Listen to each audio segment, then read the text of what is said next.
안녕하십니까, 스텝산사입니다. 오늘은 책 소개를 하는 시간을 좀 가져보려고 해요. 특히 주식 투자에 관련된 책 소개이고요. 앞으로도 아마 종종 이런 기회를 가질 건데 꼭 무슨 주식에 대한 기술이거나 이런 것만 아닐 것 같습니다. 오늘 제가 처음으로 고른 책은 이 책이에요. 돈 뜨겁게 사랑하고 차갑게 다루어라. 지금은 이게 제가 거의 20년 전에 산 책이기 때문에 지금 이 판본은 아닐 겁니다. 근데 제목은 똑같을 거고요. 누가 지은 거냐면 그 유럽의 낭만주의 투자자의 마지막 세대다라고 이야기하는 분이에요. 이분은 1906년에 헝가리에서 태어났고요. 1924년부터 파리에서 투자를 시작을 했습니다. 그리고 2000년에 이제 세상을 뜨셨는데 이 책은 세상을 뜨기 직전까지 원고를 마무리하고 탈고한 다음에 출판이 된, 그러니까 돌아가시고 나서 출판이 된 유작이에요. 저는 제가 2004년에 이제 증권업계에 처음 들어오게 됐는데 공대를 나와가지고 어찌어찌 하다가 증권사에 들어갔습니다. 근데 그때 들어가고 나서 그 당시 저의 선배님 중에 어떤 분이 제가 주식의 주자도 모르는 사람이었고 정말 아무것도 몰랐어요. 그때 저에게 권해주셨던 책 한 권 중에 이것이 하나입니다.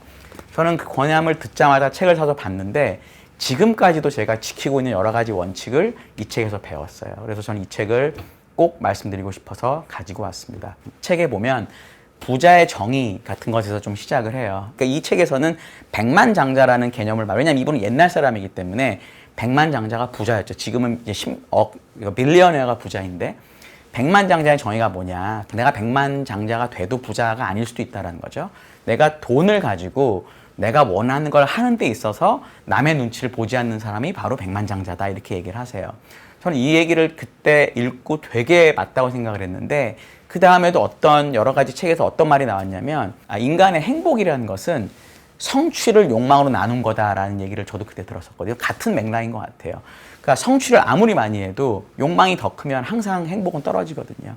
그래서 그런 관점의 상대적인 행복, 상대적인 부자의 개념을 처음에 얘기를 하세요. 전 이 얘기를 되게 듣고 나도 그렇게 사고를 하면서 인생을 살아야 되겠다. 증권업계 왔지만 너무 돈 벌려고, 물론 돈 버는 거 너무너무 중요한데 내가 원하는 돈, 내가 인생을 살아가기 위해서 필요한 돈을 버는 걸 목표로 해야 되겠다라고 생각을 했었습니다. 두 번째는 이제 사람들이 심리적으로 주가가 빠질 때 되게 힘들어하고 예를 들어 주가가 빠지면 어떡하지 이런 걱정을 할 때 이분이 해주신 얘기가 있어요. 뭐냐?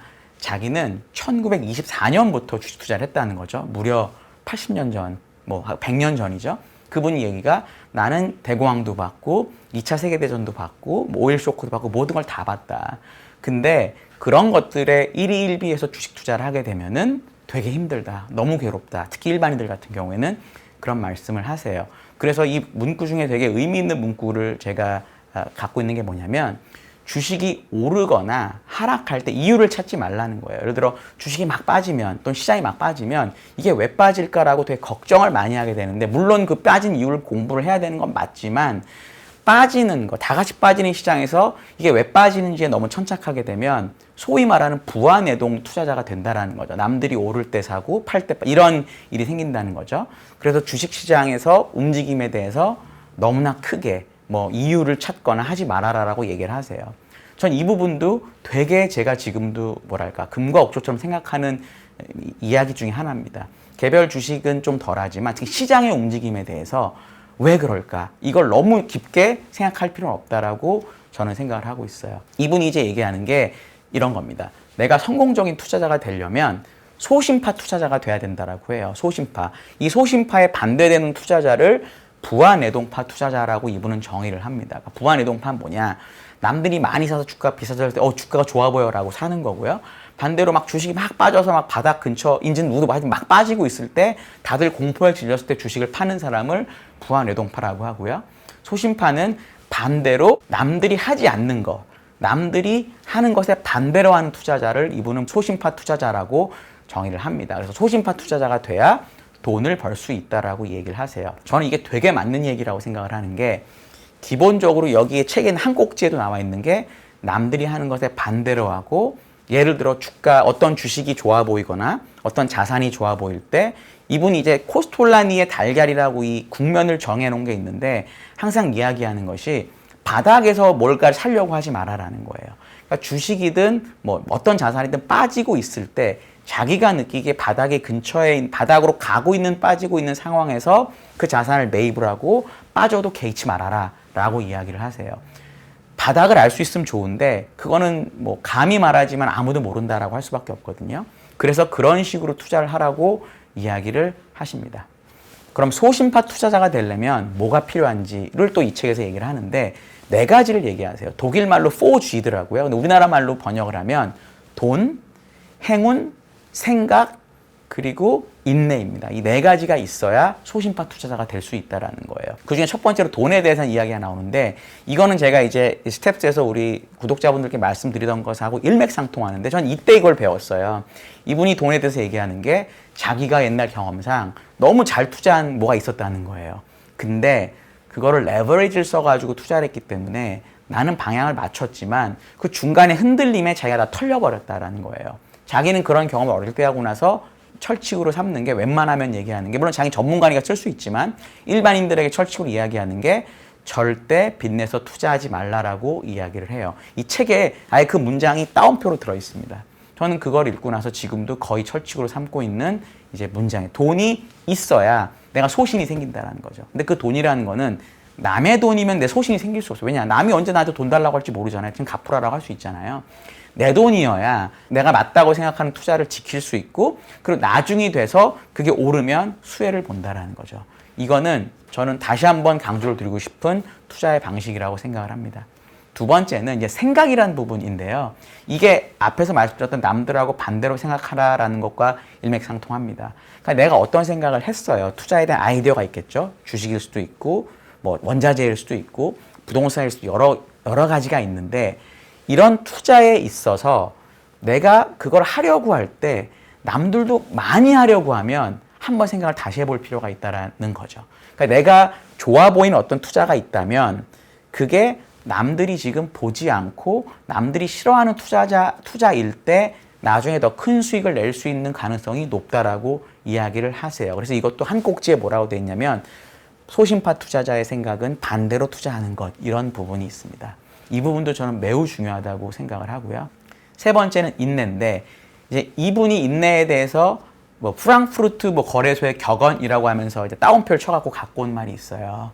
그러니까 프랑크푸르트 거래소에서 돈을 버는 사람은 뭐 똑똑하거나 이런 사람이 아니고 머리로 버는 게 아니고 엉덩이로 버는 거다라는 이야기를 따옴표를 쳐서 가져왔습니다. 이게 왜 제 뇌리에 지금도 남아있냐면 제가 이제 애널리스트 생활은 2006년부터 했습니다. 그 전에는 이제 IB 쪽에 있었는데 제가 처음에 이제 리서치를 와갖고 이제 주니어로서 배우는 과정에서 선배님이 저한테 해주신 얘기가 있었어요. 애널리스트로 성공하는 길은 물론 주가를 매일 잘 맞추는 사람이 최고인데 그런 사람은 이 세상에 없다.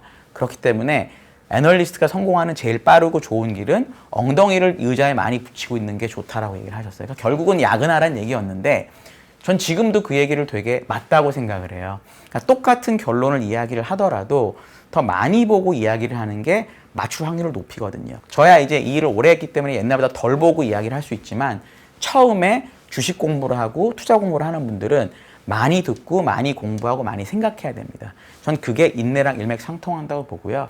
그 인내와 일맥상통하는 부분이 결국은 주식도 그 매매랑도 연결이 되는데 여기 그 부분 이분이 여기서 얘기를 하세요. 뭐라고 얘기를 하냐? 손실은 짧게 확정하고 이익을 오래 가져가야 된다고 얘기를 합니다. 이거는 이 코스톨라니 이 대가뿐 아니라 어떤 대가의 책을 보더라도 나오는 말이에요. 그러니까 손실은 조금씩 가져가고 이익은 많이 가져가라. 그러니까 얘기는 10번 투자를 했는데 9번씩 5% 손실을 보더라도 마지막 10번째에 만약에 뭐 100%, 200% 나면 이익이 난다. 이런 개념이거든요. 물론 지키기 되게 힘들어요. 인간은 누구나 손실을 확정을 하고 싶어 하지 않고 이익을 빨리 확정하고 싶어 합니다. 그래서 보통 이익 난 거를 팔고 손실 난 걸 끌고 가는 경향이 되게 많죠. 저도 그걸 100% 지킨다고 장담할 수 없습니다. 그런데 항상 뭐 볼 때마다 누가 물어보면 이거를 얘기해 주려고 노력을 해요. 이분이 예를 든 게 내가 뱀한테 뭐 어딜 물렸어요. 팔이든 다리든. 독이 막 퍼지고 있을 때는 내 팔, 다리가 아까워가지고 잘라내지 못하면 내가 죽는다라는 거죠. 그러니까 그런 경우가 되면 과감히 병원이나 이런 데를 가서 팔, 다리를 자르고 몸을 부지해야 나중에 다시 좋아졌을 때 내가 뭐 극단적인, 여기서부터는 제 예인데 극단적인 예로 로봇가 개발이 돼서 팔, 다리를 나중에 붙일 수가 있는 거죠. 그러니까 그런 정도의 인내, 절제를 가지고 있고 절제를 가지고 있어야 주식 투자를 성공할 수 있다라고 이야기를 하십니다. 저는 이 지금 제가 말씀드린 내용 중에 첫째, 시장의 움직임에 너무 일일비하지 마라.